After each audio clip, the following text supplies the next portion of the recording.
Welcome to Amazon Acumen. अस्सलाम वालेकुम। उम्मीद है आप सब खैरियत से होंगे। आज की वीडियो में हम पीपीसी इनिशियल लॉन्च सीरीज़ की फोर्थ स्ट्रेटजी को डिस्कस करेंगे। प्रीवियस वीडियोस में मैं तीनों स्ट्रेटजीज डिस्कस कर चुका हूं, उनके लिंक डिस्क्रिप्शन में आप सबको मिल जाएंगे। तो आइए इस वीडियो को शुरू करते हैं। ये स्ट्रेटजी समहाउ सिमिलर है फर्स्ट स्ट्रेटजी से। इसमें बस एक ये डिफरेंस है कि इसके अंदर हम ऑटो कैंपेन को रन नहीं करेंगे और इसके अंदर हम डी डुप्लीकेशन करेंगे। वैसे तो ये स्ट्रेटजी रिकमेंडेड नहीं है, लेकिन अगर आपके पास बजट कम है और आप अगर पीपीसी में बिल्कुल नए हैं, आपको ज़रा भी पीपीसी का आइडिया नहीं है, आप पीपीसी को टेस्ट करना चाह रहे हैं कि किस तरीके से पीपीसी आपको मैट्रिक्स जनरेट करके देती है और किस तरीके से आप सिस्टम रिपोर्ट्स को एनालाइज कर सकते हैं, रीड कर सकते हैं, और वो क्या चीज़ें हैं जिनका आपको ख्याल रखना चाहिए पीपीसी के अंदर, और आप एक अच्छा एक्सपीरियंस लेना चाहते हैं पीपीसी का, तो ये स्ट्रेटजी आपको ज़रूर इम्प्लीमेंट करनी चाहिए। इस स्ट्रेटजी के अंदर हम जो टूल से जो हमने कीवर्ड्स एक्सट्रैक्ट किए होंगे, यानी कि टूल्स से जो हमने कीवर्ड्स निकाले होंगे, हम उन पर्टिकुलर कीवर्ड्स को इस्तेमाल करेंगे अपनी मैनुअल कैंपेन्स में। हम एक मैनुअल कैंपेन लॉन्च करेंगे और उसके अंदर हम या तो ये 3 ऐड ग्रुप्स बना लेंगे, एक एग्जैक्ट का, एक ब्रॉड का, एक फ्रेज़ का, या फिर हम ये कर लेंगे कि तीनों डिफरेंट कैंपेन्स एक बना लेंगे, जिसमें सिर्फ एक कैंपेन के अंदर सिर्फ हम एग्जैक्ट मैच टाइप को टारगेट करेंगे, दूसरे के अंदर हम ब्रॉड मैच टाइप, और तीसरे के अंदर हम फ्रेज़ मैच टाइप को इस्तेमाल करेंगे। तो इन दोनों में से कोई भी आप टेक्निक इस्तेमाल कर सकते हैं। इस स्ट्रेटजी के अंदर हम डी डुप्लीकेशन भी करेंगे, इसके बारे में मैं आपको बाद में बताऊंगा। तो जब आपने अपनी मैनुअल कैंपेन लॉन्च करनी है, वो तमाम कीवर्ड्स जो आपने हीलियम 10 से एक्सट्रैक्ट किए होंगे, जो भी हाई सर्च वॉल्यूम के साथ कीवर्ड होंगे, जो आपको अच्छी कन्वर्जन और सेल्स दे रहे होंगे आपके कंपाइटर्स को, और मैग्नेट के थ्रू भी, जंगल स्काउट के टूल के थ्रू भी जो भी आपको कीवर्ड्स मिले होंगे, जो अच्छी सेल्स, जिनके अच्छे सर्च वॉल्यूम्स होंगे और जो हाईली रेलिवेंट होंगे आपके प्रोडक्ट से, आप उन तमाम कीवर्ड्स की लिस्ट बना के इन मैच टाइप्स में इस्तेमाल कर लेंगे। तो इन मैच टाइप्स में वो तमाम कीवर्ड्स इस्तेमाल करते वक्त आपने इन तीनों को इस सेम ऐड ग्रुप में नहीं रखना। अगर तो आप इन तीनों को एक ही कैंपेन में यूज़ करना चाह रहे हैं, तो आप कोशिश कीजिए कि ब्रॉड और फ्रेज को आप एक ऐड ग्रुप में रखिए और एग्जैक्ट को आप दूसरे ऐड ग्रुप में ऐड कीजिए।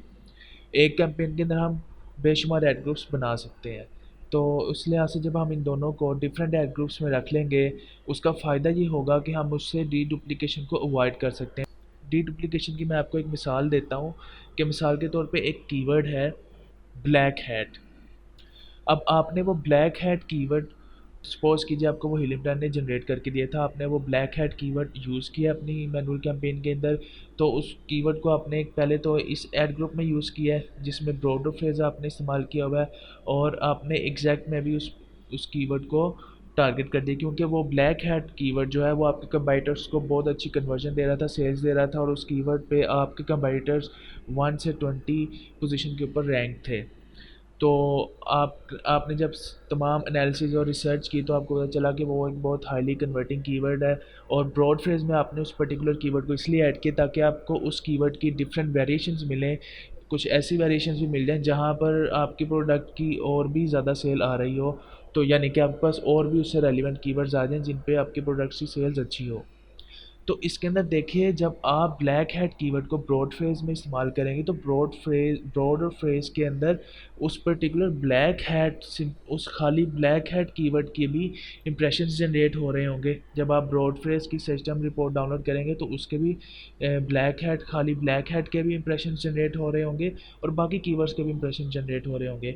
और वही सेम कीवर्ड जब आपने ब्लैक हैट इस एग्जैक्ट में इस्तेमाल किया होगा, तो एग्जैक्ट में भी उसके इंप्रेशन जनरेट हो रहे होंगे।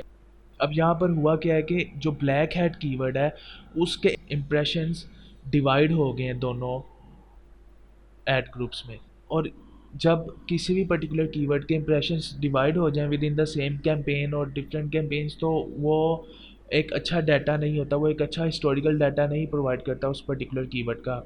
इसकी मैं आपको एक और एग्जांपल लेता हूँ। मिसाल के तौर पे ब्रॉड फ्रेज के ऊपर जो आपने ब्लैक हैट कीवर्ड इस्तेमाल किया था, जब आपने उसकी सर्च टर्म रिपोर्ट डाउनलोड की, तो आपको सर्च टर्म रिपोर्ट ने बताया कि ब्रॉड और फ्रेज के ऊपर ब्लैक हैट को 110 इम्प्रेशंस मिले हैं, और 110 इम्प्रेशंस के ऊपर आपको 20 कन्वर्जन्स हुई हैं।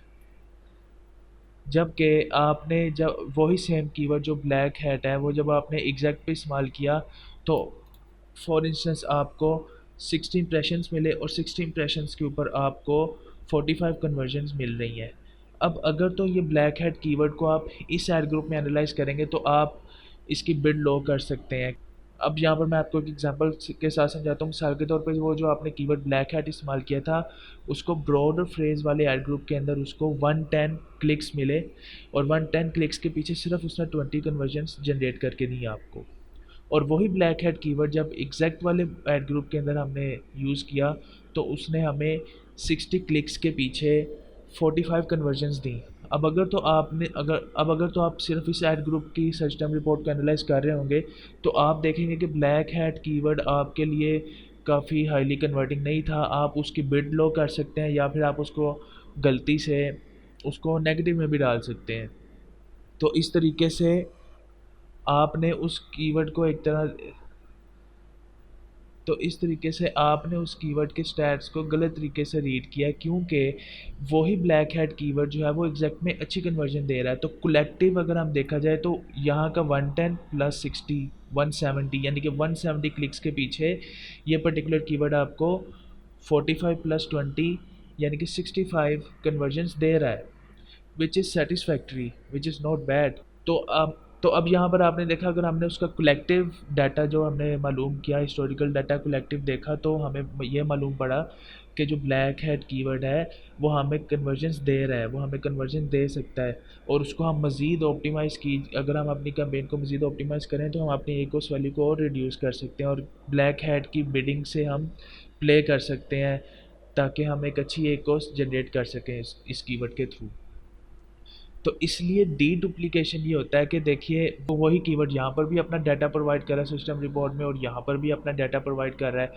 तो डी डुप्लीकेशन वाली सिचुएशन से निपटने के लिए यह रिकमेंडेड होता है कि जब आप black head keyword broader phrase में इस्तेमाल करेंगे तो इसका मतलब है कि ब्लैक हेड कीवर्ड आपका रूट कीवर्ड है जिसमें से डिफरेंट उस कीवर्ड की वेरिएशन निकलेंगी। अब ब्रॉड में मिसाल के तौर पर ब्लैक हेड कीवर्ड की वेरिएशन ये हो सकती है कि ब्लैक लॉन्ग हैट, और फ्रेज़ में उसकी वेरिएशन ये हो सकती है कि लार्ज ब्लैक हैट। तो इस तरह की वेरिएशंस डिफरेंट आपको मिलेंगी। आप उन वेरिएशन के साथ साथ हम ये चाह रहे हैं कि ब्लैक हैट जो है वो सिर्फ उसकी रिपोर्ट सिर्फ एग्जैक्ट ही जनरेट करे, ये ना जनरेट करे। तो हम ब्रॉड फ्रेज के अंदर जो हमारा रूट कीवर्ड होगा ब्लैक हैट, उसको हम नेगेटिव में भी ऐड कर देंगे। नेगेटिव में ऐड करने से ये होगा कि ब्रॉडर फ्रेज का जो डाटा होगा और जो इनकी सिस्टम रिपोर्ट होगी वो हमें सिर्फ ब्लैक हैट की वेरिएशंस का डाटा प्रोवाइड कर रही होगी, खाली स्पेसिफिक ब्लैक हैट के कीवर्ड का डाटा प्रोवाइड नहीं करेगी। क्योंकि वो जो स्पेसिफिक ब्लैक हैट कीवर्ड है उसका डाटा हम एक डिस्टिंक्टिव ऐड ग्रुप में, जहाँ पर हमें सिर्फ एग्जैक्ट मैच टाइप चलाई हुई है, वो हमें जनरेट करके देगी उस पर्टिकुलर ब्लैक हैट कीवर्ड का डाटा। तो आई होप आपको समझ आ गई होगी कि मैं क्या कहना चाह रहा हूँ। इस तरीके से हम डी डुप्लीकेशन को अवॉइड कर लेते हैं। खाली सिंगल रूट कीवर्ड का डाटा हमें एग्जैक्ट दे रहा होगा, जबकि उसकी वेरिएशंस के डाटा हमें ब्रॉड फ्रेज दे रहे होंगे और ये उस पर्टिकुलर रूट कीवर्ड को इंक्लूड नहीं करेंगे क्योंकि यहाँ पर हमने उस कीवर्ड को नेगेटिव में डाला होगा। तो इस तरीके से स्ट्रेटजी 4 को इस्तेमाल करते हुए आप पीपीसी कैंपेन से प्ले कर सकते हैं। आपका इतना ज़्यादा बजट ज़ाया नहीं होगा क्योंकि आपने ऑटोमेटिक कैंपेन यूज़ नहीं की और आप काफ़ी कुछ सीख सकते हैं और काफ़ी एक्सपीरियंस हासिल कर सकते हैं इस स्ट्रेटजी से। और डी डुप्लीकेशन वाले मेथड को यूटिलाइज़ करके आप अपनी एकोस वैल्यू को भी रिड्यूस कर सकते हैं। तो आई होप आपको इस वीडियो से बहुत कुछ सीखने को मिला होगा। अगर आपका इस वीडियो से रिलेटेड कोई भी क्वेश्चन है आप मेरे से वीडियो के कमेंट सेक्शन में पूछ सकते हैं। Thank you.